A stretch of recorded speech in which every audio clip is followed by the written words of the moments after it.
Okay.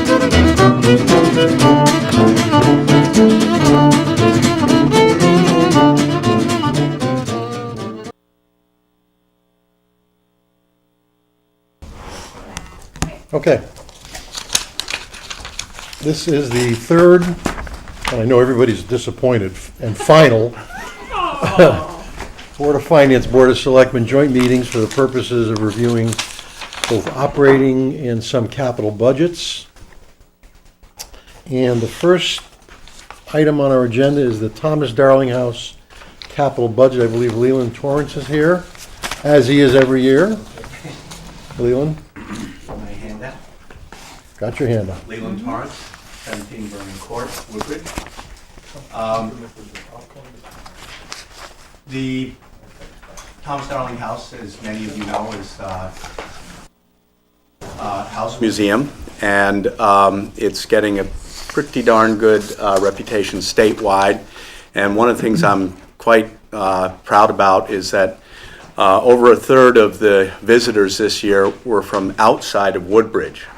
So much as Massaro Farm and our animal shelter are beginning to get a reputation, a regional reputation, it's just nice to see people from outside Woodbridge begin to come here for reasons of recreation and taking advantage of our assets, our amenities. As you know, we have all the third graders come every year and learn about our colonial history and about the history of Woodbridge. We have hearth cooking demonstrations.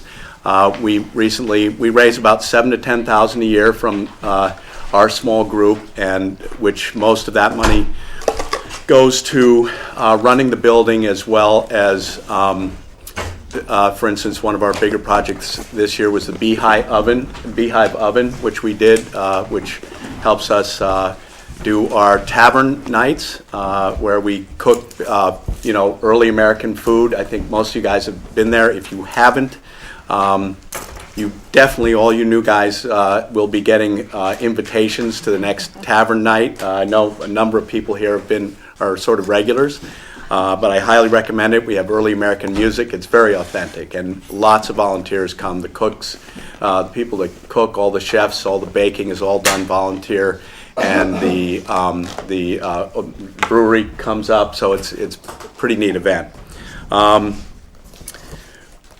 We also rent to, we offset some of the operations income by renting the apartment. That apartment runs a CSA and works with Massaro Farm, but they've got, I think they had, Beth help me, I think 85 participants this year in their CSA. One of our long-term goals, and you'll see here I have in the budget grant writing.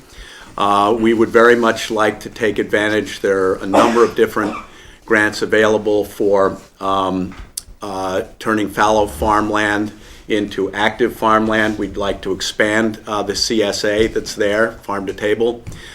We would like to renovate the barns. There are several grants available for bricks and mortar to renovate barns. The idea would be eventually that we possibly could have a broader working farm there, possibly with dairy and or goats, chickens, things that our residents would like to see, come see a real working farm, the way it was, 200 years ago. We, as you know, just going back, we had to accelerate our roof restoration project, for which you guys authorized, and we were very thankful for a rather large lump sum to redo all of the roofs. I would say 75% of the roofs, but the roofs over the main part of the museum. We did also have the roofing company that did that work donated enough shingles so that the Northford Boy Scouts will be re-roofing that as a volunteer project this summer. We probably have in-kind donations of upkeep for carpentry and painting of about $5,000 a year. from various area tradesmen. In our budget, we have some planning and assessment at $2,500. We would also like to plan for accessibility to the building, and that's along the lines of trying to open up this our collection, which is arguably the best, most authentic early American collection in a house museum in Connecticut. Obviously, with opening it up more, we have some security things that become more of an issue, but in particular accessibility, in order to be able to get all persons in and out of the building. We have been working for the last 5 years on a lead safe project. Each year, last year we did not get a grant, but each one of the 4 years before we did get a $15,000 grant to do that project. Essentially, what it means is that paint stays on the house for more than 2 years. Lessening, repeat preventative maintenance and maintenance costs. But more important, it becomes a completely lead-safe building with the remainder of these 2 pieces. The siding piece is one in which we did a lot of analyses on the side of the building, and the wood is so shot that we can't just strip the lead. We need to actually replace the wood in that area. So that's the $14,000, and then the $5,620 is the remaining window restorations to preserve the windows, which we've done the first 4/5 of that project. On the last page, you'll see the totals. We're hoping we can get back on the line item. You'll see the projections out over the years. We intend to raise half of the funds, and we're hoping that the town of Woodbridge can come half the way in matching those dollars. And obviously, we're thankful for whatever we get. We are thoroughly aware of the windfall you guys are getting from the state of Connecticut. No, but seriously, do you have any questions I could answer or things I could explain? If you don't get any grant funds, what are your priorities in terms of the projects that you've listed? Okay, well, so we have actually about $7,000 in the kitty right now for this year's expenditures. And depending on the funds we do come up with, we're going to adjust our scope of work. Obviously, we're guardedly optimistic, but we realize you guys have a really, really tough task this year. So we're sort of wait and see. We're going to we've reached out to several other both private and foundation resources where we've written letters. But once we know our budget, and I have a feeling we're going to have to make some adjustments, but we're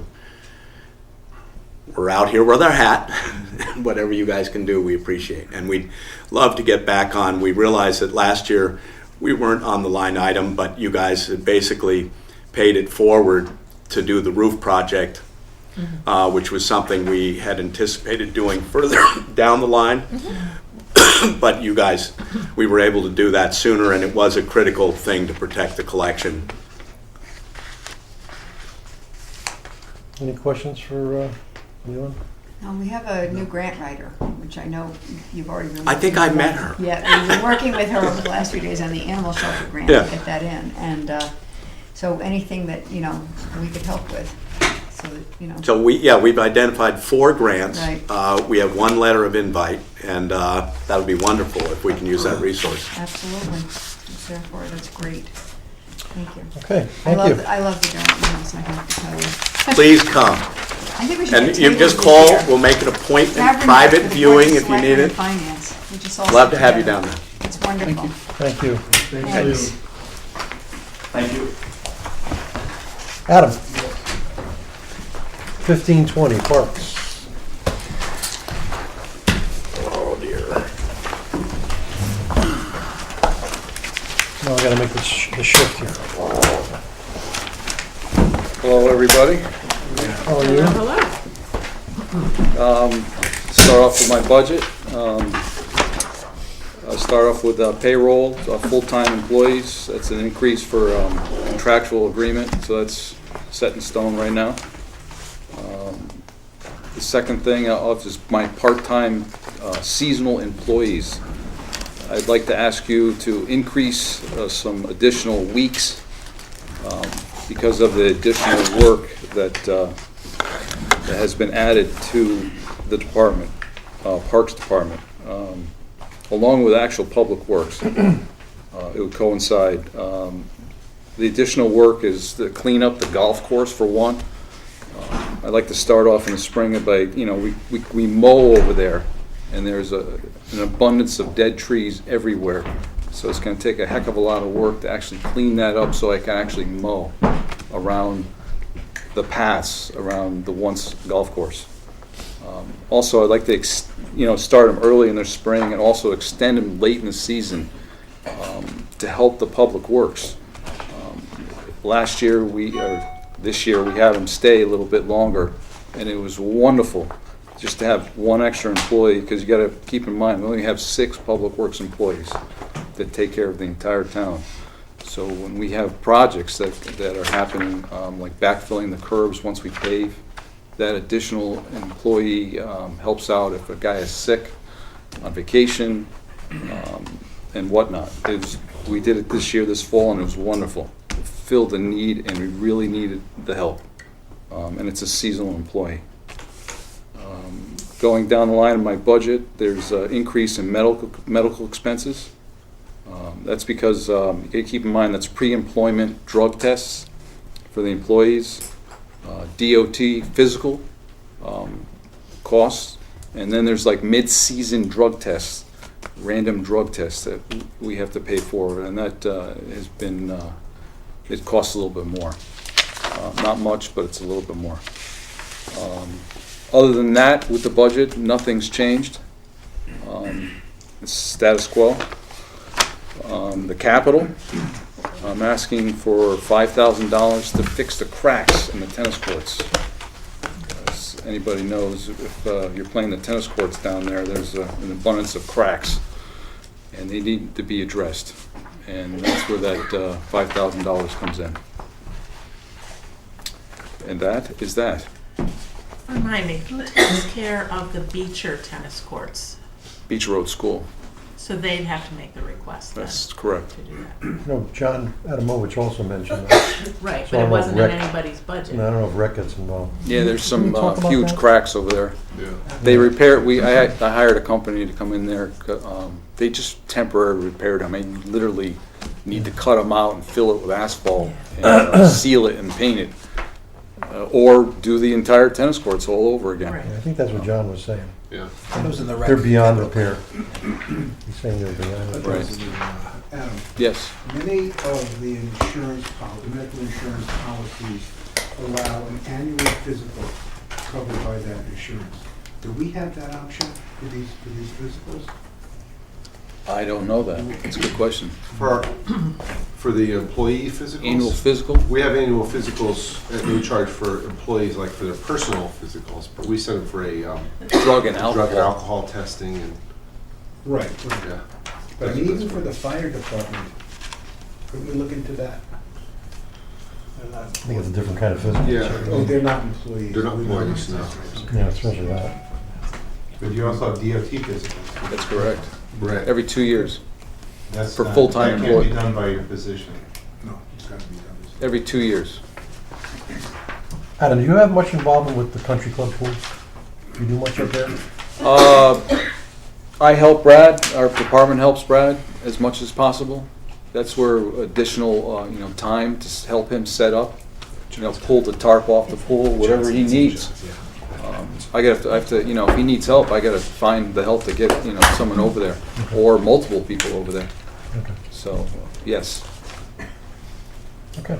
Any questions for Adam? That's it. All set. Thanks, Adam. Take care, everybody. So I'll just say, in the recreation capital request is $24,000 for the Beecher courts. I haven't forgotten about that. The 24,000, that's to redo the courts, correct?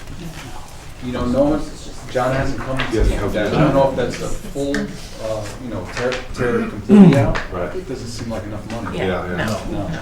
I told him to cut it out, because the courts are, other than the cracks, it's beautiful. Right, It's just those cracks, you cut them out, all, asphalt company in Right, there. right. Pour it out, hot asphalt in there, tamp it down, and then wait a week or two, then seal it, and then repaint it. And that'll extend it, instead of tearing up all the court, entire. Well, it says court repairs. Yeah. Right. So my guess is it's not tearing up Yeah, anything. definitely not. Okay, Okay, thank you. okay. That was easy. Good evening, everybody. I'm pretty sure everybody knows who I am. Building maintenance. Do you know who he is? Yes. Matt knows me. I got it done. Thanks to Karen, I got it done. You've heard my name mentioned, I suppose. Looks pretty much the same. Pretty much the same. I left the cuts for this upcoming fiscal year as I did from last year. Left the cuts in there and trimmed another $800 off of building maintenance. And there's really not too much to talk about. We're doing just fine. No problem. Same question. What's that? Do you spend much time at the country club pool? I know you do the chemicals, right? That's your... We do everything, Yeah. but we don't spend any more time at the pool as opposed to any other building in town. It's all the same to us. Right. It is. It's all about saving money. That's true. Any questions on building maintenance? Okay, then let's talk about the pool and gym, which is 1515. Other than salaries, that's zero increase. I left the same cuts in from this fiscal year to the new fiscal year. I didn't put the money back into it. I left them out. Were there any issues for the pool related to the facilities incident at Beecher? Just on the December 30th? dehumidification unit, we did a repair over there, but that was it. That was it, so there's no other impact then on the pool from that No, incident? not at all. It was an air handling machine that we fixed in the morning. Saved a lot of money, Okay. a lot. Sped it all up and banged it out. Okay, any questions for Brad on that? Thank you. That's Great it. job. Thank you. You're welcome. Thank you. That was easy. Economic Development Commission, 1620, 1620, it's Turkey. towards the back. Oh.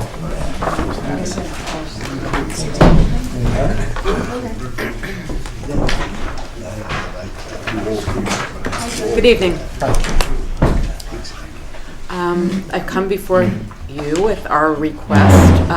We have all things remaining the same except for one item, which is significant in our small budget, in that we have, with the encouragement of the Board of Selectmen and the approval of the Board of Selectmen, would like to retain CERC to advise us and mentor us through the economic development process.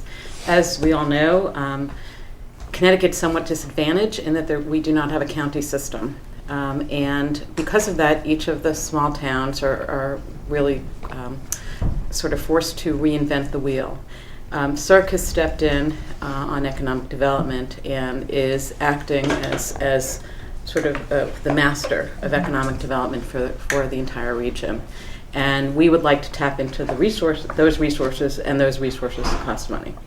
And so that's why I come before you with this request. Okay. Any questions for Jody?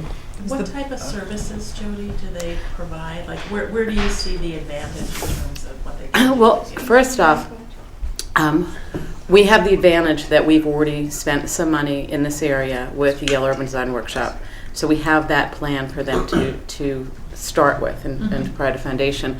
But what we've never really done is analyzed our grant list and to see where there's potential, where there have been changes, and really to try to mine it and then determine from that analysis what direction we need to go in with respect to economic development. I think additionally, that's one part of the project. Additionally, with the hopeful new promulgation of the town regs in the business district, we will have an opportunity to hopefully steer some improvements, which would encourage businesses to move to town and increase our grand list. So obviously our mission is to increase the grand list. We would like to increase the grand list on the commercial properties, not by increasing taxes, of course, but by increasing value. And so we would like them to help us steer us with their resources in the right direction to increase the value of our business district. Now, the Board of Selectmen also has money. We did, we asked for 10,000. Right. So this is on top of that then? Perhaps. Yeah. We'll have to see. Because I think the part of the piece of the grand list, exploration by Cirque, is, we're gonna try to do that before July 1. Right? Correct. Yeah. Yeah. So we'll see. Cool. Right.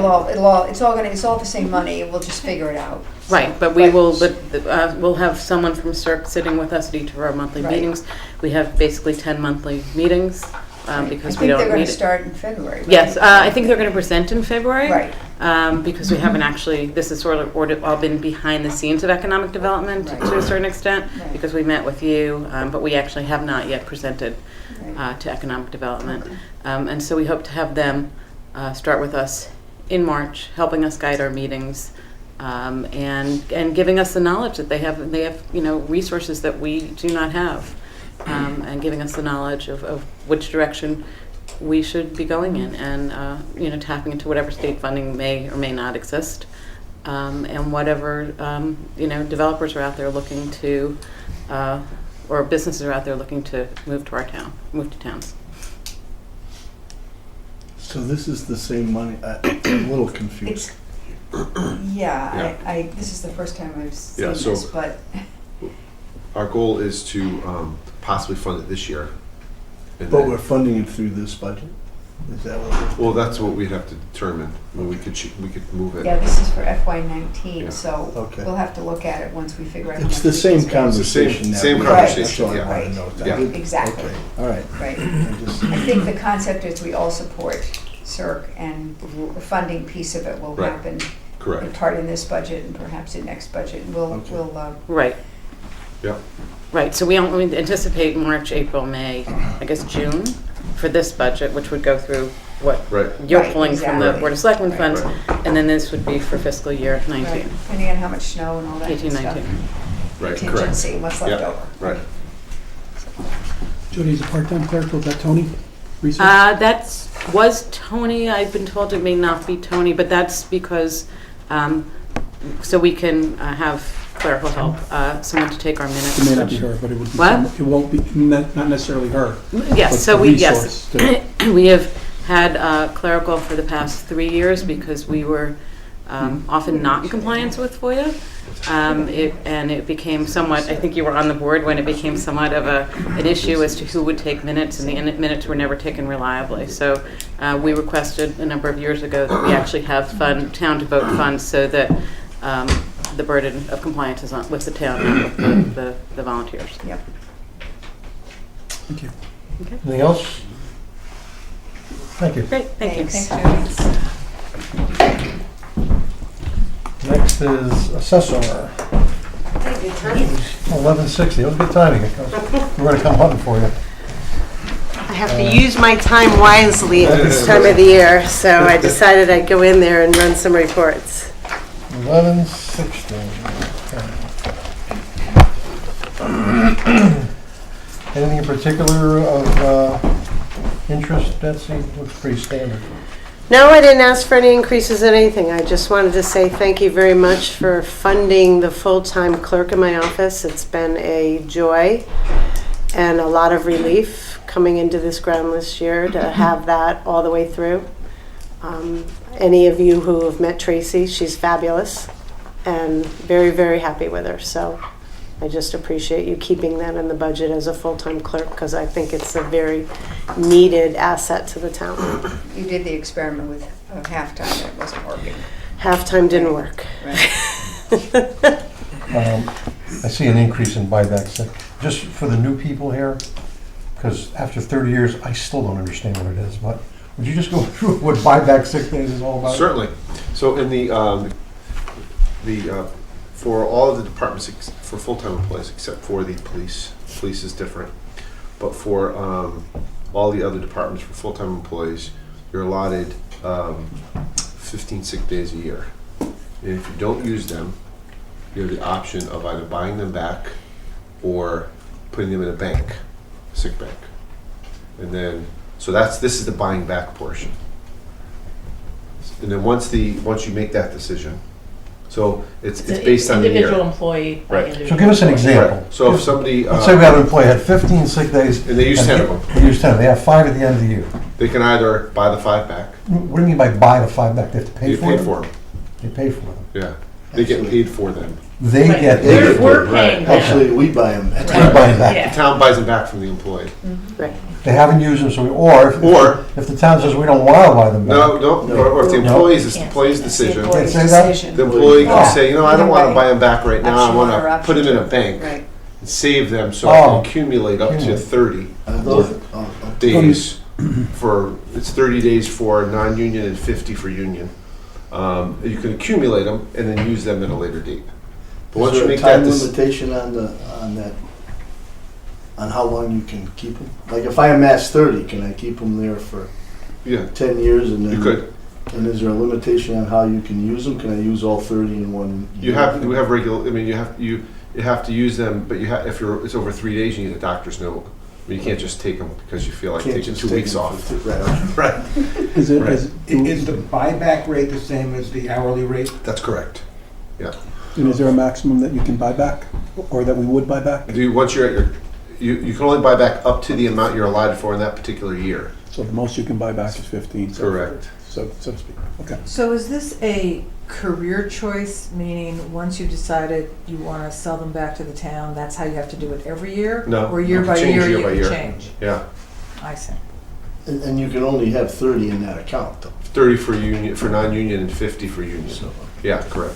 Just so I understand. Police is different. Employee Police can't At least say a I different want, union. Yeah. I want my 50 days and you have to pay me for them. You only get them if you have 50 days in your bank and you don't use them. You get them when you retire. So you can hold them till you retire and then get paid for them. Correct. But you can only get paid for up to 15 In a particular in year. any one particular So what year. most people that don't use a lot of sick time will do is once you get to your cap in your bank, 30 say if you're non-union, then every year you buy them back because you're at your max. Right. Right. Okay. I think Savings. That makes I sense. think I might actually understand. You actually sell them back. So, The and- town buys them back. Town, The they- employees- they yeah, sell them right. I back. guess it depends on your Buy them back. perspective, yeah. Right. Right. So that's what that is for. It comes in handy, believe me, if you have a life-changing experience. Right. So you don't use them when you don't need them, Right. and then they're there when you do. Correct, yeah. Right. So why is there a 10.38% increase Because for the regular? she was part-time, For part of the year, Right. right? And then she was. and then, increased. right, correct. Okay, and then for those people who are new, Betsy, could you explain the reevaluation supplement so people understand? what Sure. it is? So I receive a supplemental salary to do the revaluation in-house so that we don't hire, we don't hire an outside agency every 5-10 years to go out and do inspections. All the inspections that I do and things that I do in-house are part of the revaluation. They give me a supplement for that instead of hiring a company every 5 years for $250,000 or on the 10-year cycle, maybe $500,000 to send a bunch of data collectors out into the town. It keeps a lot of continuity. It keeps people a little more comfortable that they, same face, same name. A lot of you are new. I'm on my 23rd year here, so there's rarely a letter that goes out that somebody doesn't know my name on. And, I'm registered with the police department. If they call and say, geez, a person came to my door and said they're working for the assessor's department, they know that if he's a tall white guy with brown hair, he's not, because I'm, not a tall white guy with brown hair, and they'll investigate. So it's one of those things that you just, it creates a lot of comfortableness in the town. It saves the town a lot of money. And we've rolled with it since 2000.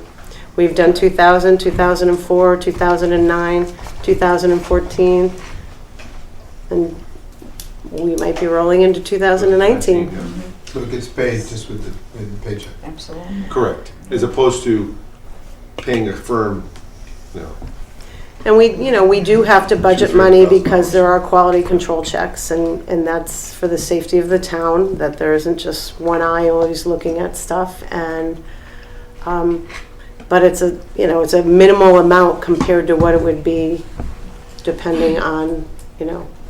So can you then explain what the 40,000 is for the reevaluation reserve, given that you perform these duties for the town? What Yes, are the because hours they do have to upgrade, they have to do table building, and Who's they? well, whatever company we hire, but we've generally been using the same company we've been using with our CAMA system, Vision Appraisal.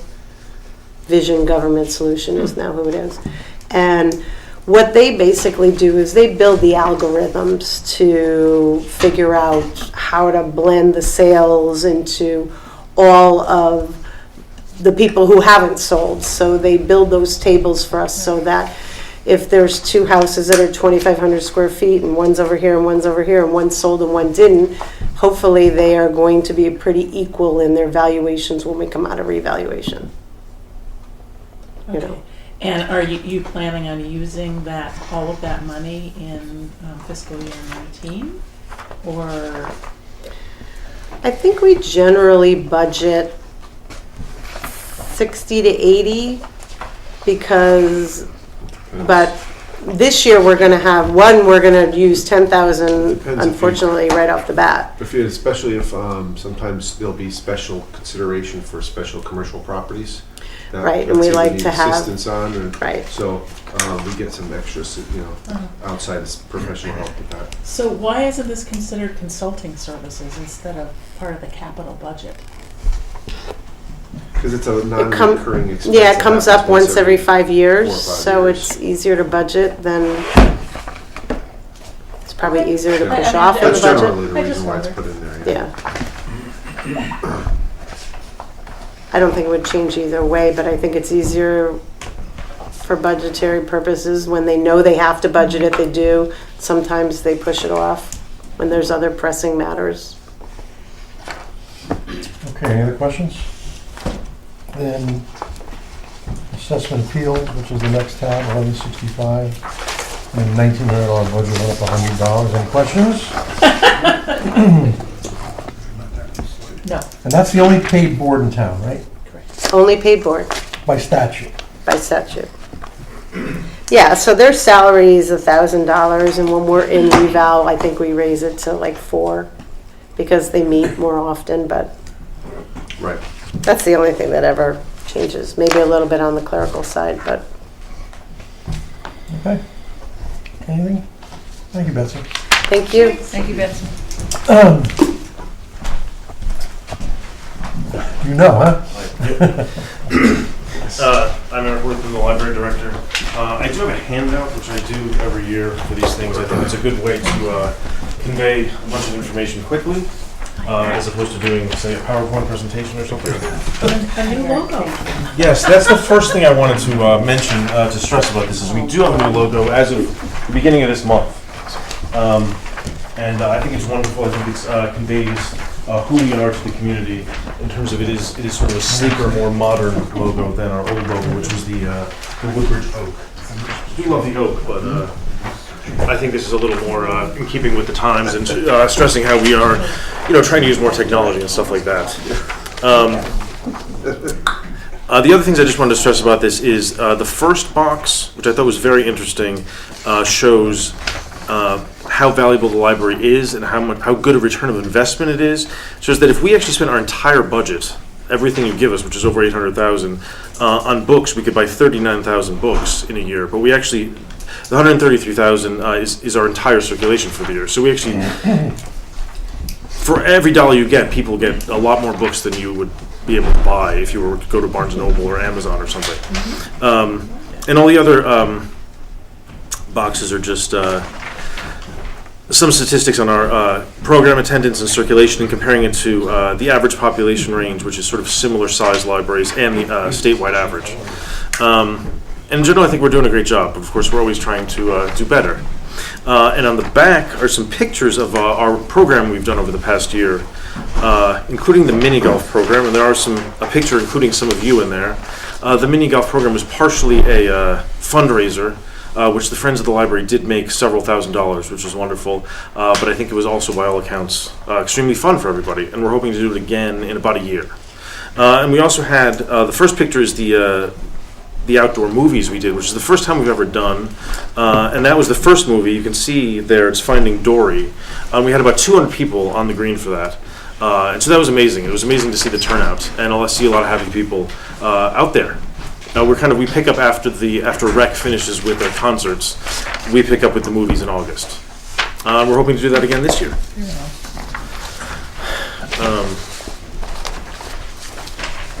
And onto the budget, just quickly. So it is a 1.9% increase from last year.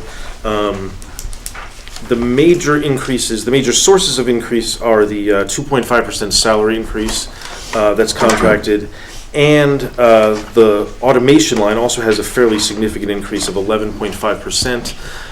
That is almost entirely due to a delivery system that our consortium has recently contracted for.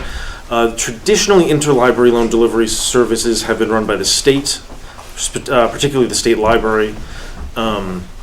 Budget cuts over the past few years have meant that the state service is very limited and basically not acceptable anymore. So our local consortium of 29 libraries has created our own delivery system, which started around October, and it's been wonderful.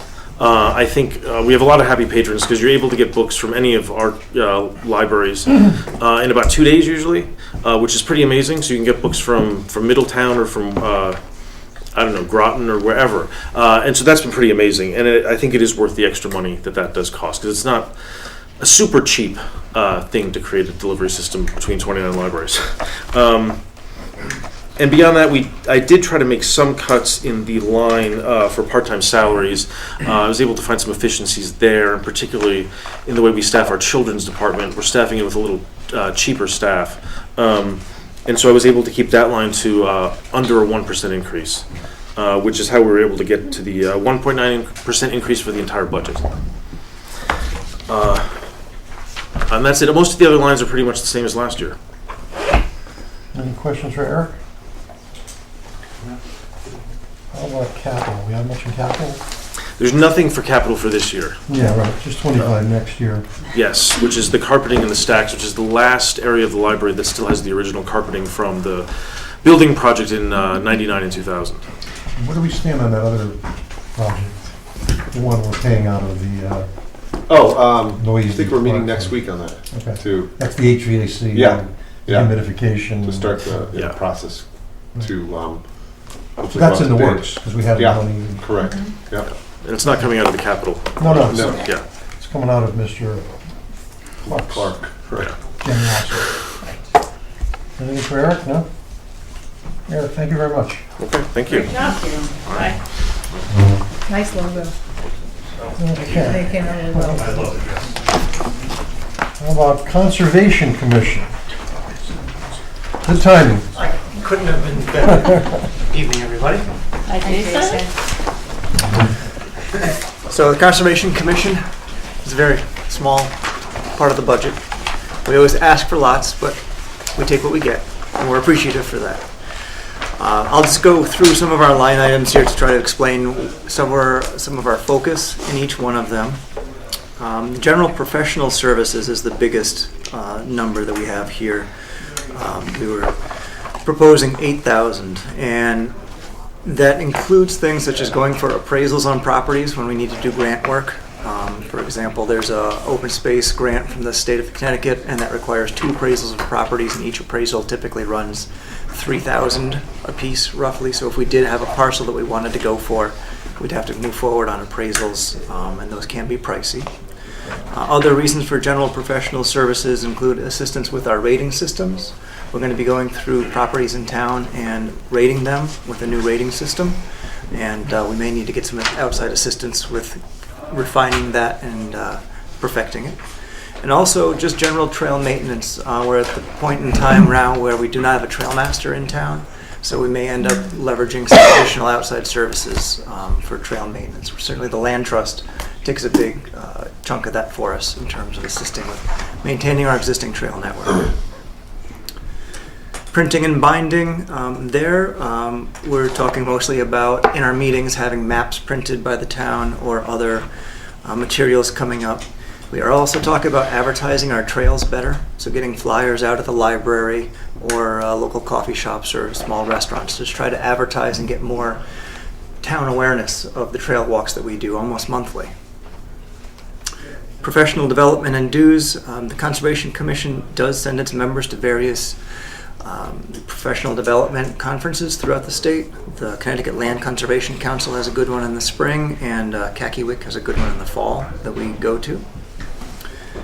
And programs and publicities.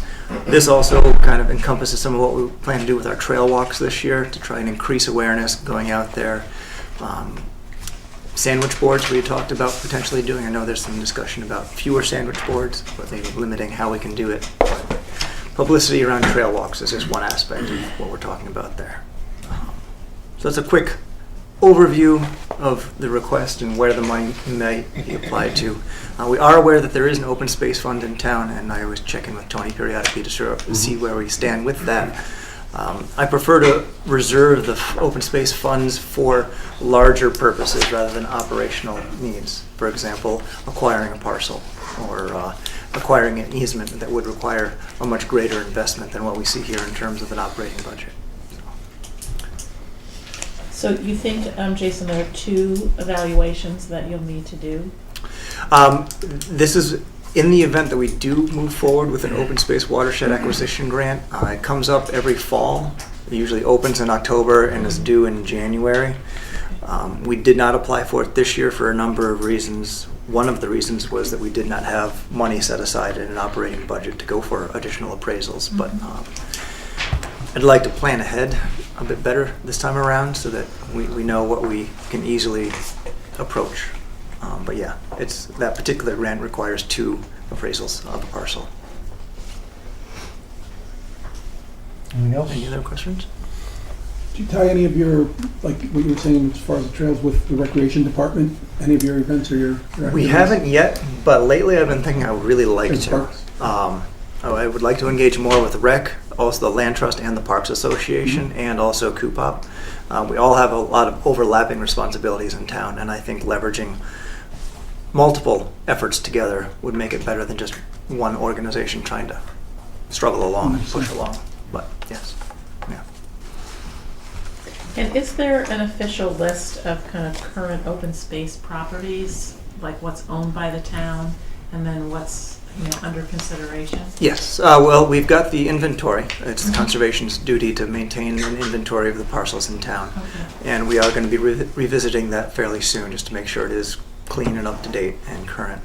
In terms of parcels of interest of acquisition, the rating system that we're working on will help guide us towards that, because right now we do have a list of parcels that are of interest. It's been in the open space plan since 2003. But those parcels, they're sort of a subjective assessment, and I'd like to put a more objective assessment onto it so we can put them all side by side and understand with the same ratings and the same purposes and the definitions behind the ratings, how they all stack up against each other, instead of some people feeling that this parcel is great for the wetlands and other people think this other parcel is better for a vista. So try to curtail a little bit of the subjective. Obviously you can't eliminate it, and we don't want to. But the rating system will help guide us towards what we want to look towards acquire. Anyone else? Fantastic. Thank you very much. Thank you, guys. Thanks, Steve. Are you guys all set? Are you waiting for anybody, or? Okay. I think our chairman Okay, well, we have a few more we can clean up here. All right. Medical services, 1240.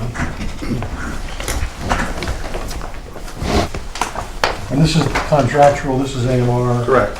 So there's not a whole lot of wiggle room in this anyway, so. Yeah, and the contract is up in the last 6 months of the 19 year. Okay. So there's an option for the town on that year. So the town will have to make that determination. It's up 6 months into this next fiscal year? Yeah, in other words, December December of 19. of 19 is Halfway through the next fiscal. Right, of 18, it's up, and then, Oh. let me explain. Through December of 2018, the contract is, there's one more year on the contract, which is at the town's, you have to be negotiated rate. Discretion. Yeah, discretion, yeah. It's a 3-year contract? Pardon? It's a 3-year contract? No, I believe it was 4 maybe? 4. Yeah, the fourth year was yet to be negotiated, the rate. And performance indicators are good, everything's going well? It's not interesting. Haven't heard any complaints. I haven't either. Yeah, their indicators are very good. That's right, yeah, you're on that, right? Yeah. Okay. Medical services, animal control, 1250. On these medical services, we get reimbursed from the insurance company. There is, Do we?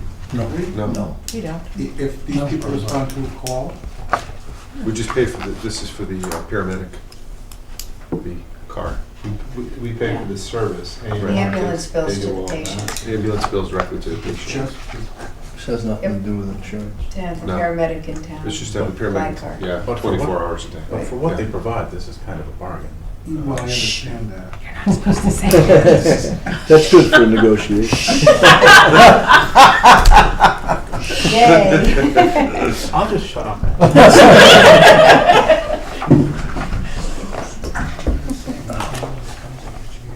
But it is just to have a dedicated ambulance. Correct. No, Right. not A the dedicated ambulance. paramedic. Paramedic, right. Within town. I remember it must be about 15 years ago, we didn't have that. Right. Or maybe it was 20 years ago, correct? It was local. It was, right. Yeah.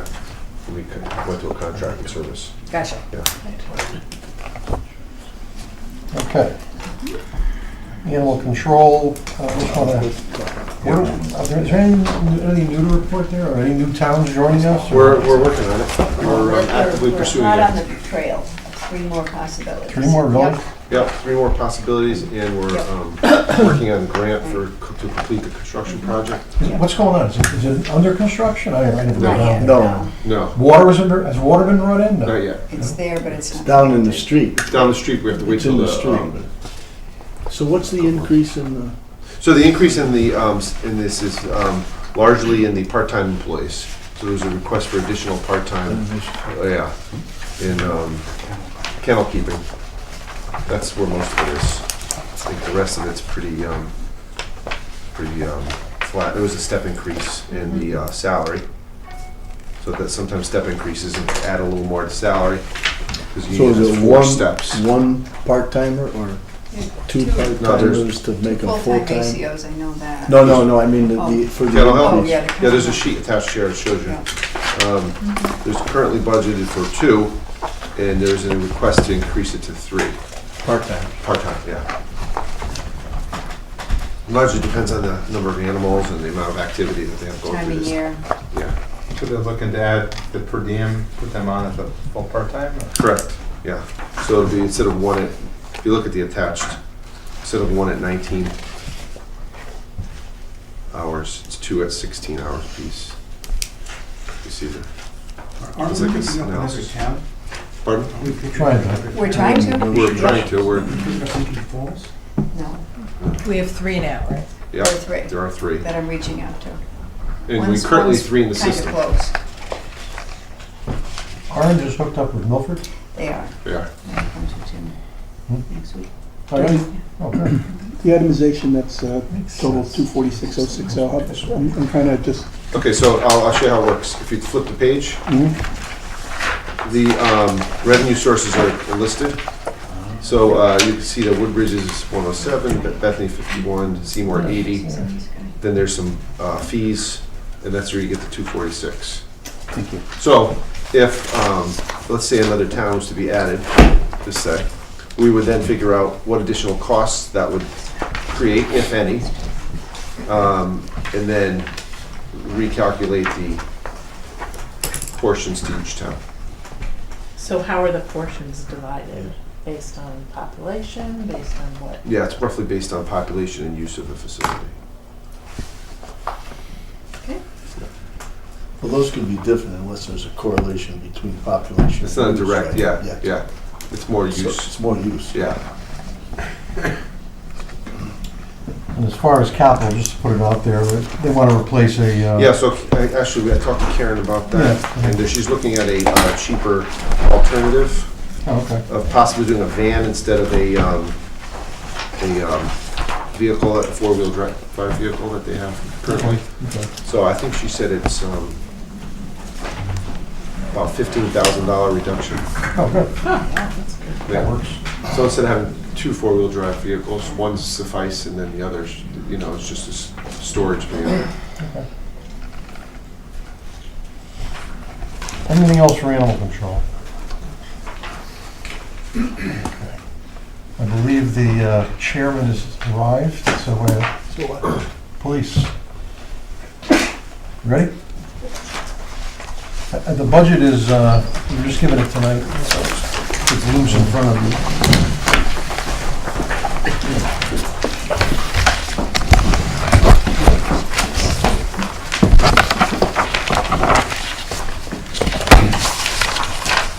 Okay.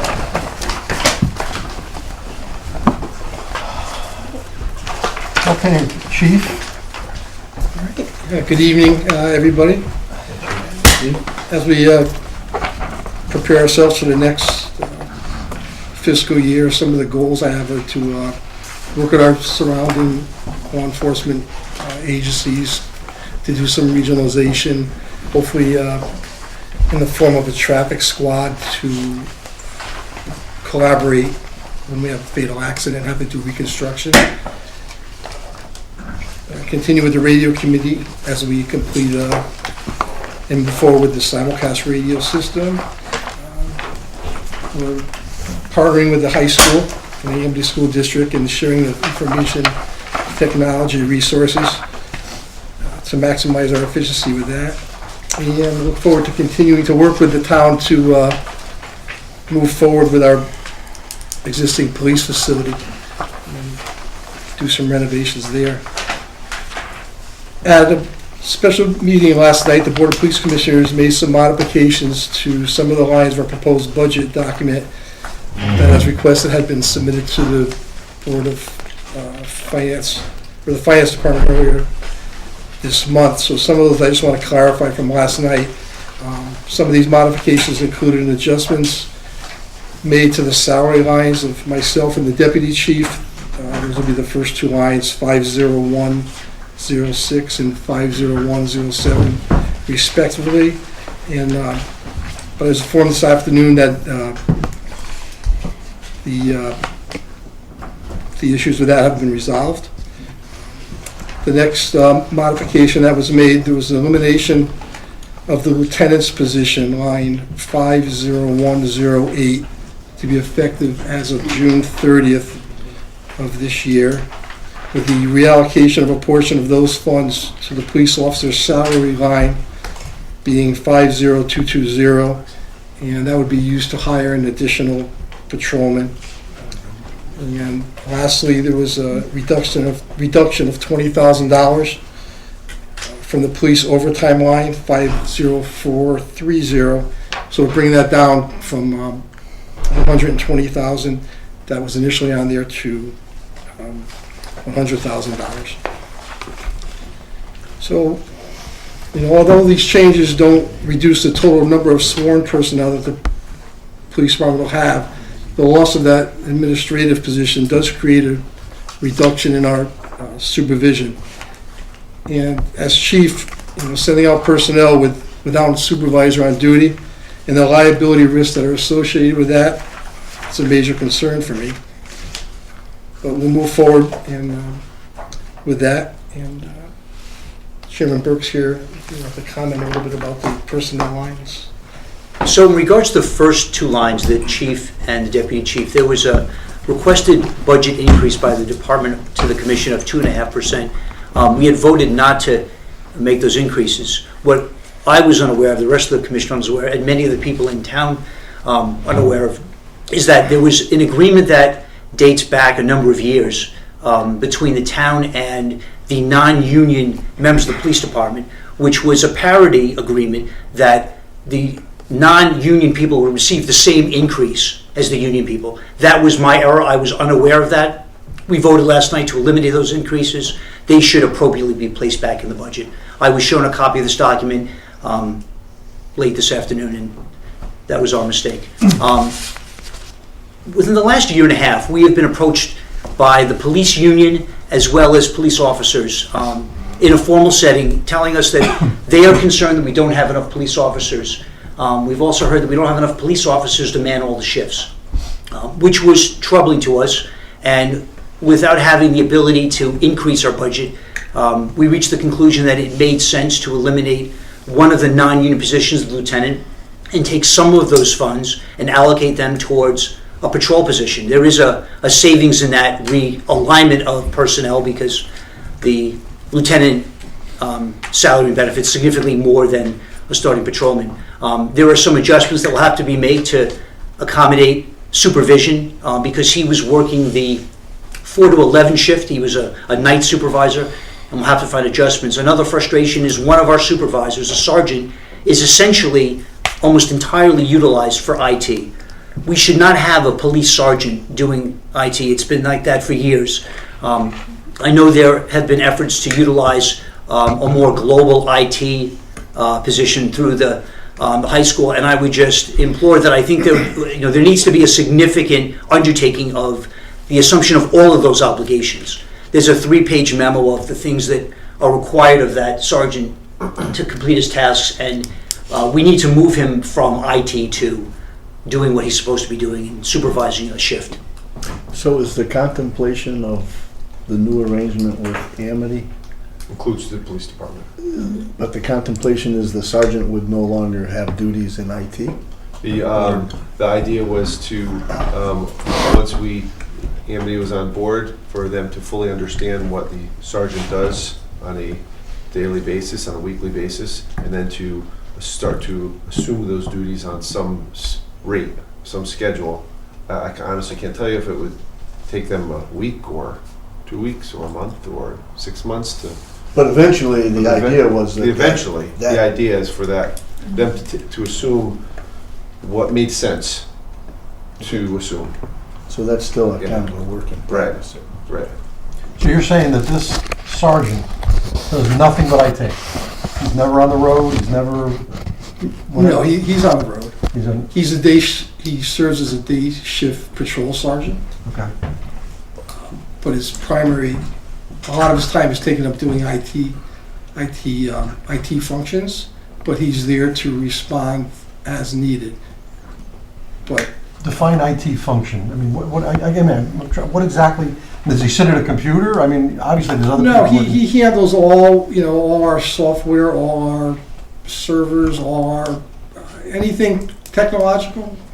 He handles all our video systems, cameras, our reporting system, our records management system, our phones, our radios. Everything's all integrated.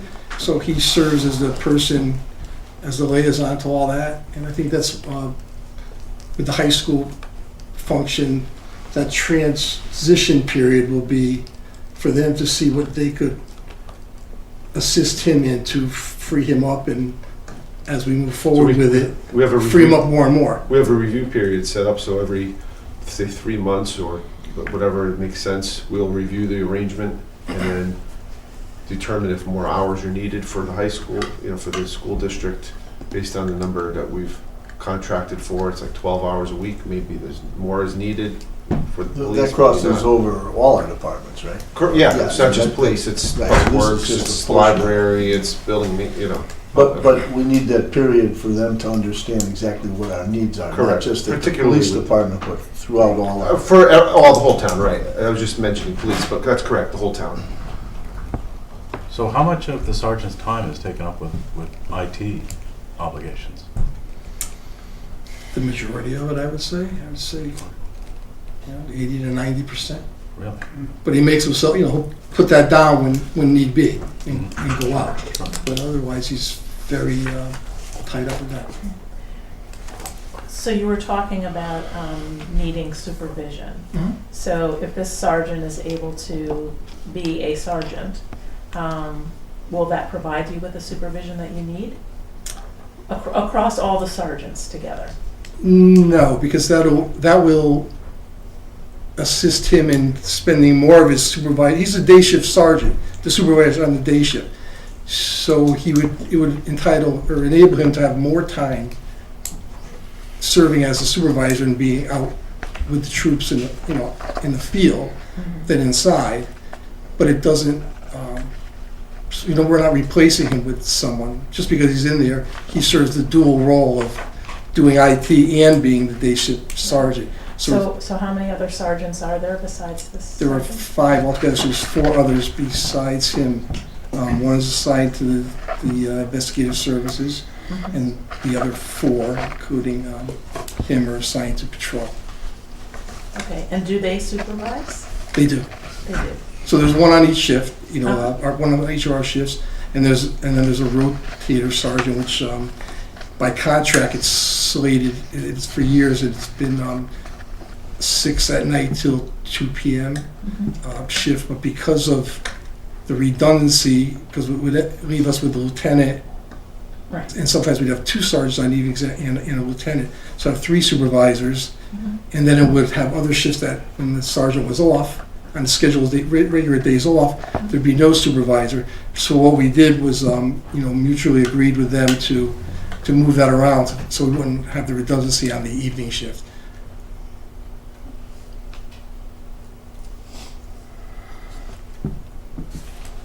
Dispatches are you have a line item for police officers, or where the dispatchers, I noticed that there's a overtime for dispatchers. Where's the salary for the dispatchers?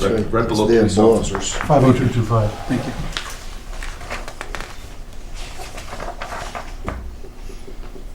How many police officers does this represent in terms of the salaries? This will represent a total of 25, we'll have a total of 25 sworn personnel, 24 of which are funded by the budget, and 1 is funded by the Board of Ed. Thank you. Woodbridge Board of Ed. Those are in line item 2220, Officer salary. police officer, right? That's correct. 220. Right, the one, yeah. Thank you.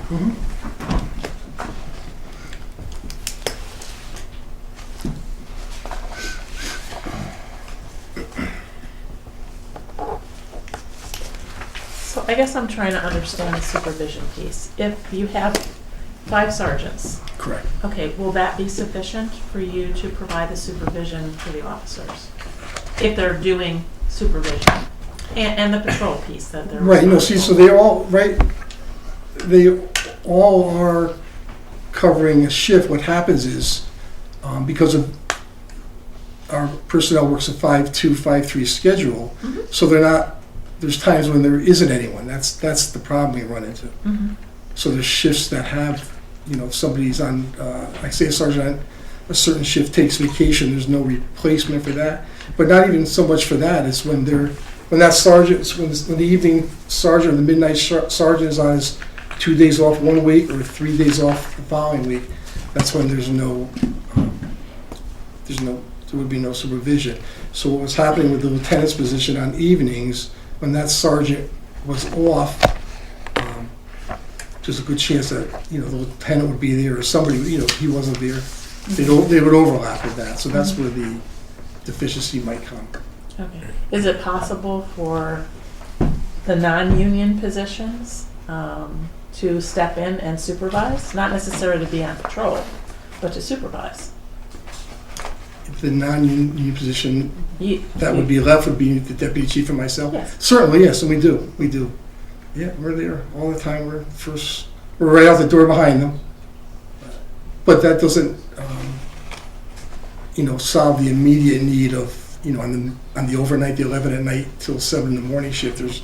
There's no one. Coming in after the fact is one thing, but being out there in the field, with the guys, inspecting kind of what you expect. Right. And it's So different. can you shift things around in terms of, providing coverage on that overnight shift? Because since, you and the deputy chief are there during the day, maybe you don't need that extra sergeant during the day all the time. And there can be some switching around in terms of those shifts. Yeah, well, it's all contractual, so by contract, they each have, the set shifts. So right now, it's all contractual. I mean, there's always room for negotiation as we move into the future. I have a question. I just don't remember from year to year, line 50600, college incentives. What does that entail? So, if you have a bachelor's degree, you get a 4% increase per year to your salary. And if you have an associate's degree, you get a 4% increase to your salary. If you have a bachelor's degree, you get an 8% per year. Oh, I see. So these are incentives that show up in a paycheck. Yes. We're not paying a college. No. Okay. That's what I couldn't remember. Okay, thank you. So it kind of promotes us getting college I get it. educated. I get it. Thank you. So the next question, why such a big jump in that, Frank? Yeah, it is a big increase, 30%. 25,000? Because we had less people last year. We had some vacancies, and the new ones that we hired have college. So that's what it was.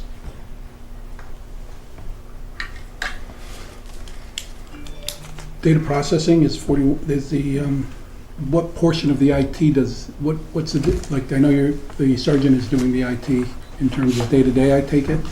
The data processing is maintenance contract or something along those lines? It's line item 52210.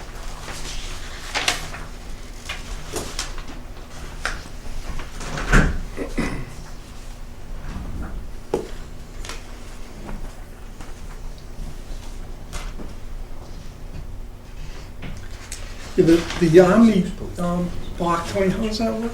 This is for collect and isn't this for your software packages? Right. Yeah. It doesn't include any kind of support, though, Tony, I guess is that what I'm getting at? If it does, then we would. Just hardware maintenance as opposed to any kind of support? Looks like service contracts, actually. Yeah, they're mostly service contracts. Generally have some degree of support Omni data. associated with it. There's no increase, it's consistent.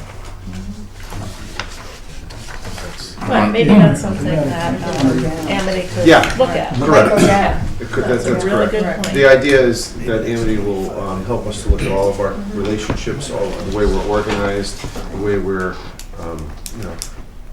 things are budgeted, and help us to find efficiencies within our system, whether it's through combining efforts or different vendors, different solutions, different set of eyes from a group that's professionals. And that's why we held back on the capital budget side too, to wait to see what the outcome will be in this suggestion of the from Amity.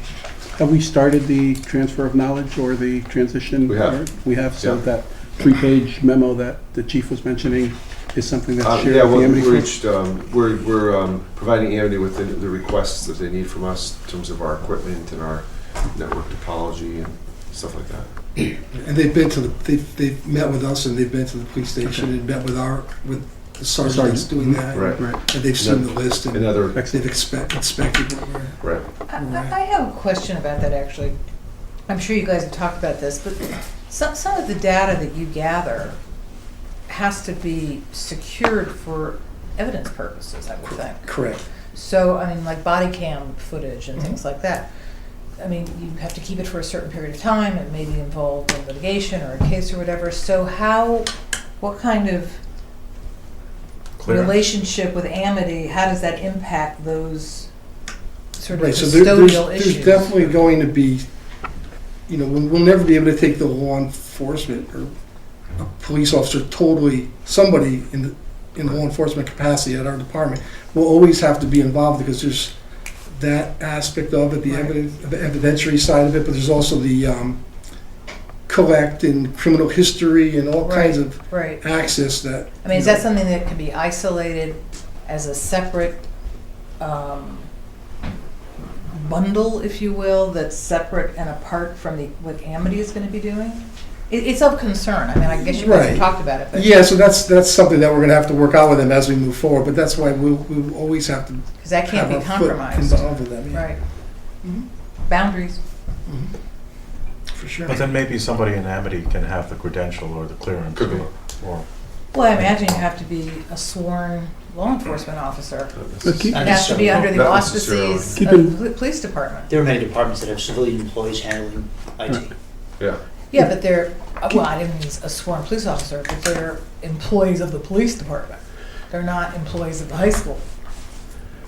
I just think we have to be sensitive to I think you this. basically need certain, was it training or security clearance? Yeah, or something? those are all the details we're gonna have to hash out as we.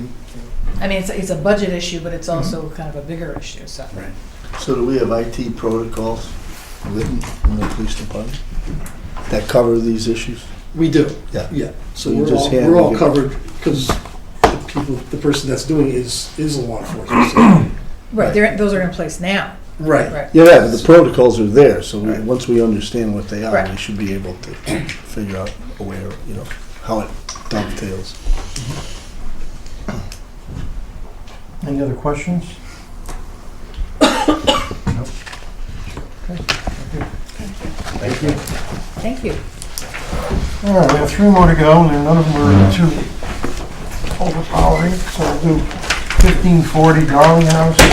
Darling House is completely, it's the operating costs related to the Darling House.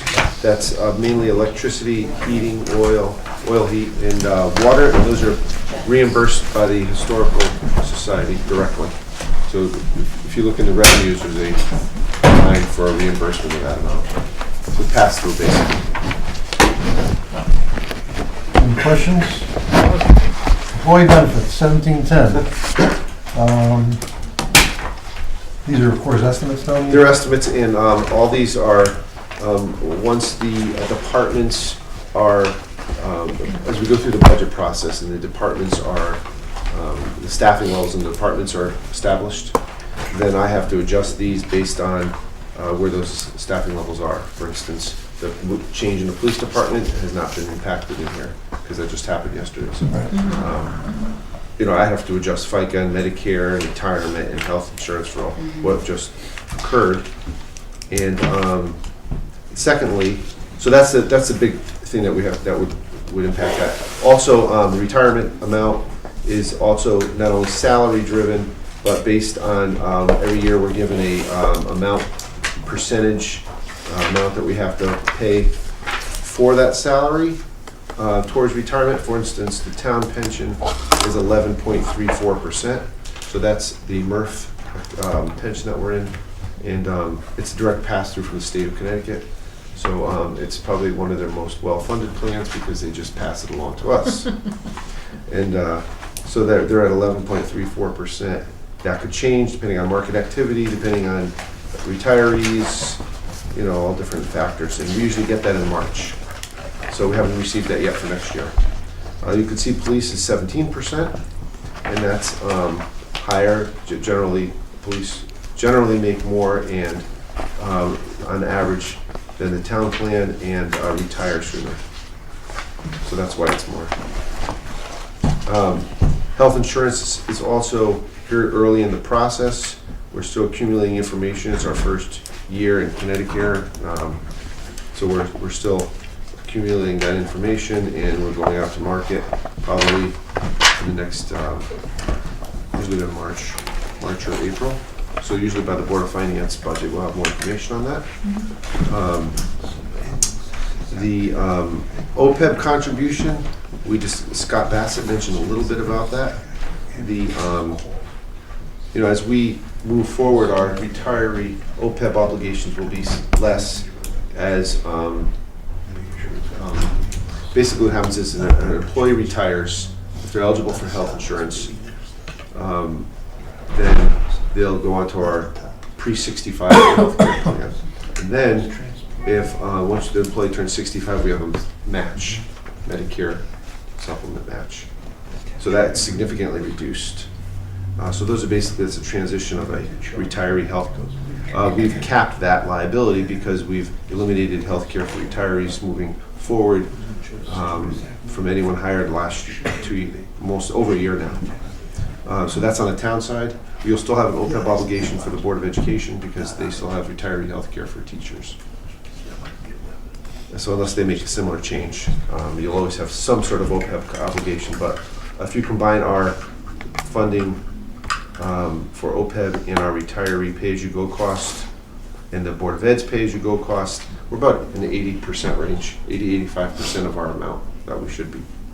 So you said that we've capped it for the Board of Ed as well? No, Board of Ed has not. The town has because we've eliminated retiree health care for new hires. Okay. It was starting last year. Right, but the Board of Ed still has. The Board of Ed has not.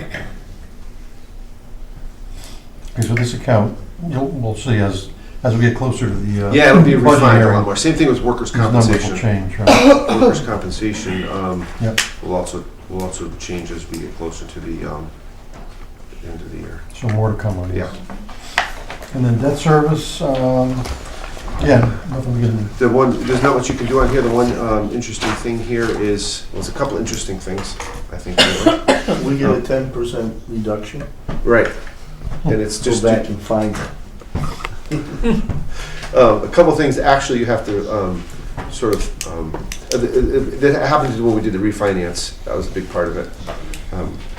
But the thing I want to mention, two things. First is the first interest payment for the radio system. That'll be, assuming we borrow the money this summer, that first interest payment is about next year at this time. So that's the first line. Is that based on the 2.1? If you borrow 1.9, that goes down. Right. Yeah. Secondly, the thing to pay attention to is the Country Club of Woodbridge, or the Woodbridge Country Club purchase.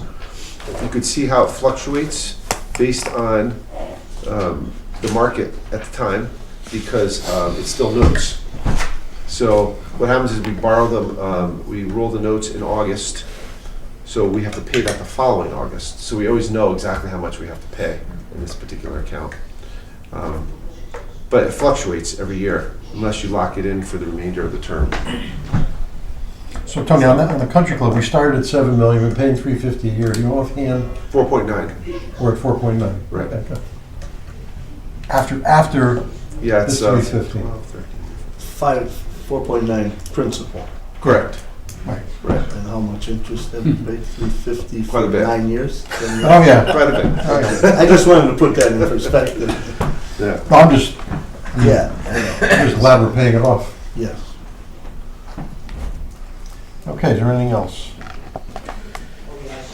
In terms of some of the stuff on the contractual type of things that were, for example, in the police Yeah, department, there were a number of items that said contractual. How often are those looked at? And Every time the union contracts are negotiated, In the case the of the next one police. is end of 2019, June 30th. Usually every 3 years, right? Yeah, it's usually every 3 years. So you'll get a chance to review that at the end of next year. And I got 2 more things to review. They were handed out this evening. Yeah. One is revenues, and 2 is the summary. Just wanted to go through the summary. Okay, go ahead. First on the This thing. right, and the revenue. We'll go through the revenue first. Revenue. Okay. So these are all our non-tax revenues that we receive here in town. And I like to go through this every year just to highlight some of the adjustments that have been made. The first is non-current tax revenue. That's basically delinquent interest in prior property tax revenue that's paid if you owe taxes, say from a prior year, and you pay it a year late. That's what that's for, and that's pretty much based on our what I work with Pat on that to see where we think we'll be at next year for a budget. That's usually pretty stable. Intergovernmental revenue is a big change. And the department requested amounts for 19 is what was put in the budget by the state legislature, the one that was just adopted, the budget.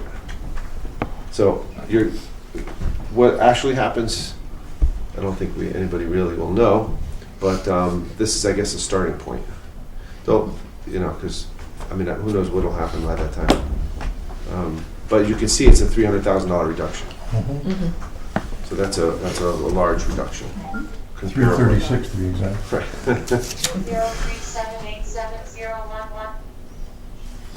0378701. Department charges is next. These are all, if you see in each one of the departments had department charges. It's really a user fees or other fees associated with different departments that we charge. One that'll probably receive some attention will be building permits, because I'm meeting with Terry tomorrow actually to review some proposals on how to adjust our building permits. So that can have an impact there. Does that have to go to ordinance? Yes.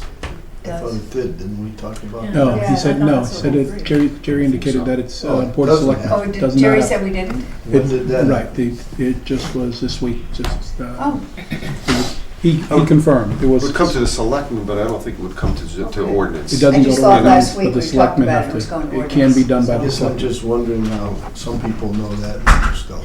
I didn't know it. You might be more important than me, but I didn't know it Yeah, either. I'm just saying, I didn't know it. But, So that's why I asked. Okay. okay. This is also where we have some transfer station user fees. You can see that we discussed that earlier, so that can be impacted by this at some point. This is also where the amount is for the school resource officer from the high school. You can see that in there. So, interest income is next. That's pretty self-explanatory. We're highly regulated as to what we can actually invest in. So there's really not much guesswork there. Other revenues are other revenues that don't fall into any of the other categories. And this is where we have our appropriation from fund balance, which we've discussed in the past. It is essentially an amount that the board determines could be used for from our fund balance, which is currently at 11% roughly, to offset tax increases. You have to be careful when you do that so that you don't create a, make sure it's a sustainable amount. The other thing in here is, that's a large amount, is the Amity surplus funds. We've talked about this in the monthly meetings. Okay, thank you, Yeah, thank you. 220. So basically, the school is returning from last year's operations well over $500,000 to the town. So the question is, how much to recognize in this budget and how much to recognize and take in as revenue in the current year as a surplus? You know, you sort of have to split. You could do it all in one. So, 220 is kind of a lot, so you have to be careful. If you increase that, then the following year you may have a big hole in your budget. In other words, if you increase that to 3, let's say, because you want to offset taxes, you have to be mindful that the next year you might not have $300,000 to Correct. To put back in. Yeah. But Yeah. you could take that risk if you want to. So that's something you have to think about, how to balance that. Okay. Okay. What is Well, every tuition month- revenue? Tuition revenue is at the Board of Education, students that go to Beecher that do not live in town. Oh, okay. Every month at the BOS meetings, when we look at the finances, it's been showing us that Amity surplus with an allocation that is that what you believe is a proper allocation? Right, correct. Yeah, I think it's a good split. Okay. Like I said, if you do any more than the 220, I'm mindful that we could have a problem next year.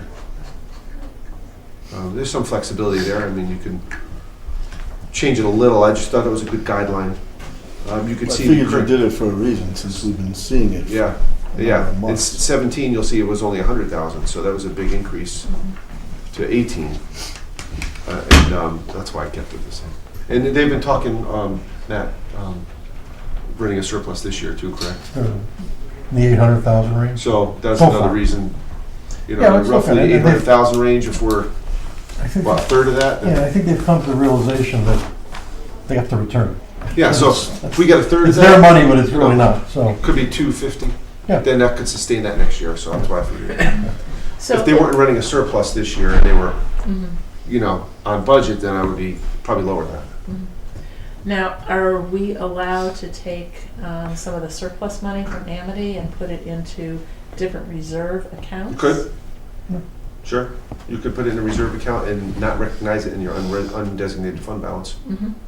So, instead of putting it in the fund balance and it's just one big number, you could specifically earmark it or reserve it for specific purposes. Okay. And so Yes. that would be We one go through way the to reduce appropriations some of our process. capital budget requests. You could. You could. We could consider special education You could. fund, something like You that. could, yeah. Okay. You can certainly do that. Okay. Then we want to talk about the budget. Yep. So, with all the information that we just went through with all the departments, you can see by this schedule, it's 11.43% expenditure increase and a 13% tax increase. A couple of things I want to mention here. First is... Don't joke. First is, if you'll notice the transfers out, that's the capital budget. Yeah. That's with all the capital. That's with all the capital. Yeah. Just to, if you took all the other lines, kept them the same, but made the capital last year's amount, just for, the expenditure increase would be 1.92. And the tax increase. Tax increase is 2.87. Okay. It's a little better. And the reason why it's less than 2% is because, the primary reason is because your largest line item in the budget, the high school, is only going up 0.5%. So you have your largest line item only go up 0.5%. The other is because debt service goes down 300,000. Yes. So those two factors alone are why you only have a 2% increase. Now the other thing that's not factored in here is a grand list. And Yeah, I'm sure that's huge growth. well, I know we have to. We're going to recognize the micro turbine this year. That's true. The gas turbine, That's fuel true. cell over at high school. The equipment. Yeah, it's about $12 million. That's a Oh. few $100,000 in taxes? Probably, yeah. That works. So that'll be a personal. I think it's personal property where that would go. Who's paying that tax? The utility. Oh, the utility pays it. Yeah. And then the following year will be the microgrid piece, which is all the wires and stuff. So that'll be an increase. So as you review all the information that we've gotten, take an especially close look at capital. Correct. Oh, yeah. That's where we've got to, make, Right. obviously, everything's in there, so, that's, The other thing I just want to mention is the state has, in the budget process that we just went through, has raised for 19, the motor vehicle cap to 45. 45 mils? Yeah, Oh, so that shit. means that the 2 mil rate thing goes away, Oh, because good. we're not at 45 mils. Good. So we can go back to 1 mil rate. Good. Good. Is there anything else? Tony, just real quick, this looks like we got all our reimbursements from the state on the Beecher project. We haven't finished the final audit. Oh, they still haven't finished the final audit? No. That's what I thought, but I didn't see anything here, so, okay. So who knows? That's a question mark. Right. Okay. Excuse me. I hear they're a little behind schedule. Yeah, okay. Just wondering. Good. What's the anticipation there? So the question is, we have a little piece left to borrow. And so the question is, once they come in and audit, to make sure that we either didn't borrow too much or too little. I mean, our hope is that, we don't have to borrow at all. It's like 600,000. But I mean, we think we're in pretty good. Yeah, oh yeah, Basically. yeah. It's just a routine thing that you typically don't borrow. I mean, we could be conservative and borrow it, and then have several $100,000 left in the account that we don't need for this project, and then you borrow too much But money. those books are still open. That's not Correct. closed out then. Not closed out yet. I'd need to probably know by probably June. Okay. Good to know. Yeah. Same with the country club. If you're going to make a decision whether you want to finance it long-term, taxable, tax exempt, there's a lot of different factors. Probably need to know by beginning of June. So we could put it in all the paperwork. Yeah. If you borrow too much, can you just pay back more of the principal? It's not that easy now. Can't do that. Because the bonds are callable at a certain time, so then you have to pay the best professionals to access the market, and it's really complicated. Yeah. That's why you should notes, because then every year they mature, and then you can make your decision. So now, when does the Board of Selectmen meet to consider the budget? you know offhand? February 20th? The 20th? Yeah. February 20th? Yeah. Okay. And we meet March 7th. 7th. Get that done in memory. March 7th is a Wednesday. So start taking a look at all this. Like I said, the budget is the budget, but the capital is the big thing. Yeah. The big numbers, so, which is why I asked everybody, take a look at, this is the report on the Country Club of Woodbridge Pool, which we're gonna have to be talking about, so take a look. Okay, anything else? All right, thank you. Thank you. Thank you very much.